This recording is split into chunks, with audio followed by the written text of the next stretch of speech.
Survei untuk mengukur tingkat kesopanan pengguna internet, netizen Pemerintah akan Indonesia melakukan merasa, evaluasi dan program bahkan makan bergizi. netizen Saya Indonesia bertanya dikatakan paling kepada tidak saudara-saudara. sopan Sekarang ini apalagi kalau buat kalangan anak-anak muda.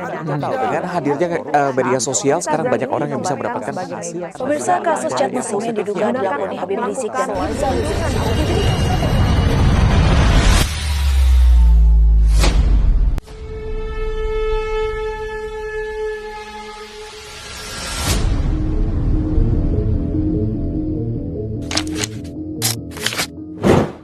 Kenalin, aku Nisrina, aku Juwita.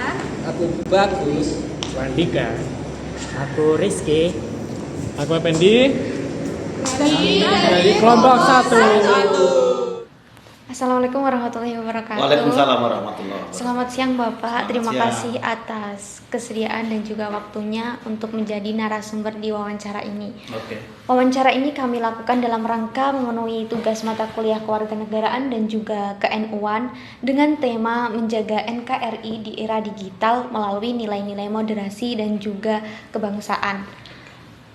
Melalui wawancara ini kami ingin memperoleh pandangan dan juga wawasan Bapak terikat peran nilai-nilai moderasi dan kebangsaan dalam menjaga kesatuan NKRI di era digital ini. Baik Bapak, kami akan langsung masuk ke sesi wawancaranya. Ya, silakan. Untuk pertanyaan pertama nih Pak, di era digital seperti sekarang, masyarakat hampir tidak bisa lepas dari penggunaan gadget dan juga media sosial. Menurut Bapak sendiri nih, seberapa besar pengaruh perkembangan dunia digital terhadap rasa persatuan, nasionalisme, dan kebangsaan masyarakat Indonesia itu, Pak? Oke, dunia digital di Indonesia itu berkembang sangat pesat ya, apalagi lepas COVID itu. Lepas COVID itu data di Kementerian Informasi dan Komunikasi itu menunjukkan bahwa satu orang Indonesia itu menggunakan lebih dari satu gadget. Jadi rata-rata satu setengah perangkat elektronik yang melekat pada diri mereka dan mereka gunakan untuk banyak ragam kepentingan. Tentu situasi itu memiliki seperti pisau memiliki dua sisi ya. Ada sisi positif, sisi negatif. Sisi positifnya situasi banjir informasi itu membuat informasi makin terbuka dan transparan. Jadi orang tidak bisa lagi misalnya menyembunyikan sebuah rancangan kebijakan yang kebijakan itu merugikan banyak orang. Cuman memang ada situasi fragmentasi. Fragmentasi itu keterbelahan masyarakat pada isu tertentu. Nah, ambil contoh sekarang barusan ya isu MBG itu memang di satu sisi menimbulkan pro kontra ya. Iya, betul.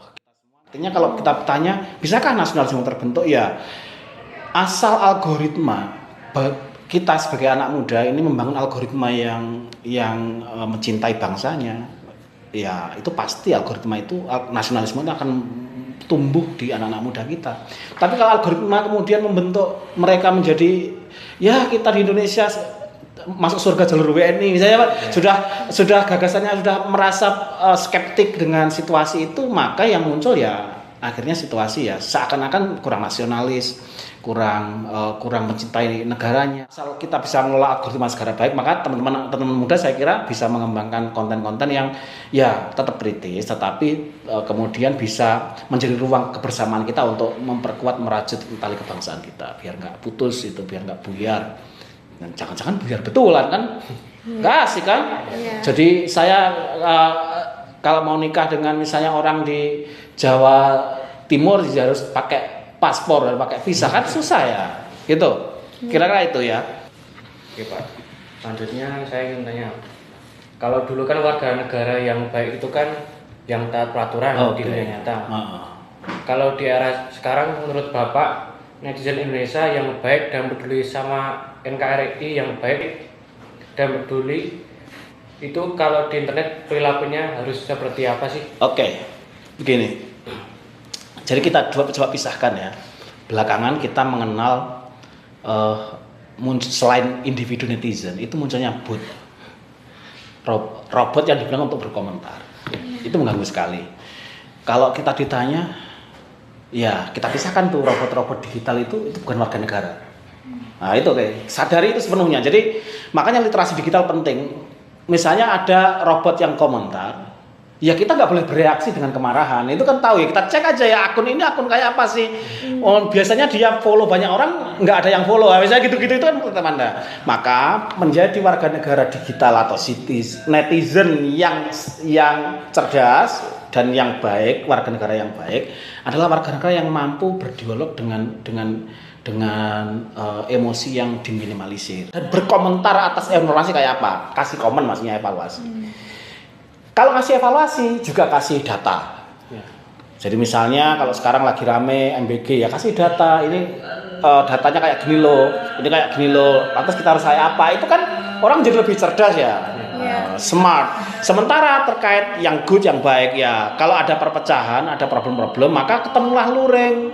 Jadi luring kemudian jangan gara-gara sebuah konten tertentu tiba-tiba orang kemudian terjerat masalah hukum dengan misal mencemarkan nama baik orang lain. Bertindak mengujar kebencian terhadap individu seseorang ya yang diserang kebijakannya dong, bukan orientasi seksualnya misalnya gitu loh ya. Pak, saya mau tanya, kan tadi netizen yang baik itu bagaimana? Kan kebanyakan tuh di akun-akun pemerintah kita ini kebanyakan yang komen-komen itu buzzer, Pak. Buzzer itu kebanyakan butuh duit, Pak. Ya, itu gimana sih caranya biar nggak jadi buzzer itu, Pak? Nggak ya gitu, Pak. Ya, kemunculan buzzer itu memang memang fenomena yang khas karena satu, netizen kita ya sebagian besar masyarakat yang secara ekonomi memang sebagiannya membutuhkan tambahan penghasilan dan menjadikan buzzer sebagai pekerjaan. Tapi saya kira kita harus menetralisir ruang digital dengan ada banyak humor tanpa harus melecehkan ya. Misalnya tadi kerja juga jangan gitu amat kali gitu sampai menjual kehormatan kayak gitulah. Saya kira humor itu penting. Satu humor. Kemudian yang kedua kalau ingin mengkanter dengan data. Data-data itu akan membuat ruang digital kita makin sehat. Meskipun kalau dengan buzzer mau ditangkapin serius juga nggak perlu amat sih ya dengan humor tadi itu. Saya tidak berpretensi kamu cukup menghargai mereka dengan humor, tapi semakin masyarakat digital semakin literat, semakin cerdas, maka buzzer juga nggak akan dipeduliin. Mereka akan menjadi sasaran guyonnya anak-anak netizen yang lebih cerdas. Terima kasih Bapak. Sebagai penutup nih, pertanyaan penutup. Adakah pesan dan juga saran dari Bapak untuk mahasiswa dan generasi muda agar dapat berkontribusi dalam menjaga persatuan dan kesatuan NKRI melalui penggunaan media sosial dalam kehidupan sehari-hari, Pak? Kalau saya yang pasti mahasiswa harus tetap berpartisipasi dalam memperjuangkan gagasan-gagasan yang lebih berpihak pada rakyat. Jika ada kesulitan rakyat, masyarakat kebanyakan yang sudah mulai sambat, ya kita harus melakukan sesuatu dengan mengelola ruang digital kita, membuat konten. Ya konten itu mencerdaskan. Partisipasinya kayak gitu. Hanya sekali lagi kita ingatkan, jangan masuk ke serangan-serangan yang sifatnya personal, pribadi, serangan terhadap kelompok, suku, agama dan ras. Ya kemudian itu kadang-kadang tidak malah menyelesaikan persoalan, tetapi malah membuat persoalan makin kalau panas makin membara ya, makin membara. Itu aja yang paling penting. Saya kira karena cinta kita terhadap negeri ini, setiap kebijakan yang ditelurkan pemerintah harus kita respon dengan partisipasi. Partisipasi itu bisa mengkritisi, menolak, menjawab, memberi masukan. Kalau kebijakan pasti akan dievaluasi. Kalau semua orang menolak satu kebijakan, maka mau nggak mau pemerintah akan mengevaluasi. Itu bentuk partisipasi yang saya kira positif untuk terus dikembangkan. Hanya memang orang perlu memiliki kecerdasan dalam mengelola ruang digital itu agar lebih sehat bagi diri sendiri maupun masyarakatnya. Itu yang paling urgent, yang paling penting itu. Itu pesan saya. Terima kasih. Baik Bapak, demikian wawancara yang dapat kami lakukan pada kesempatan ini. Terima kasih atas waktu, kesediaan, serta wawasan yang telah Bapak berikan kepada kami. Semoga pemaparan yang telah disampaikan dapat menambah pemahaman kami mengenai pentingnya NKRI, menjaga NKRI melalui nilai-nilai moderasi dan kebangsaan di era digital. Oke, sama-sama. Mohon maaf Sama-sama. apabila terdapat kekurangan maupun Sama-sama. hal-hal yang kurang berkenan selama proses wawancara berlangsung. Sekali lagi kami ucapkan terima kasih Bapak. Sama-sama. Wassalamualaikum warahmatullahi wabarakatuh.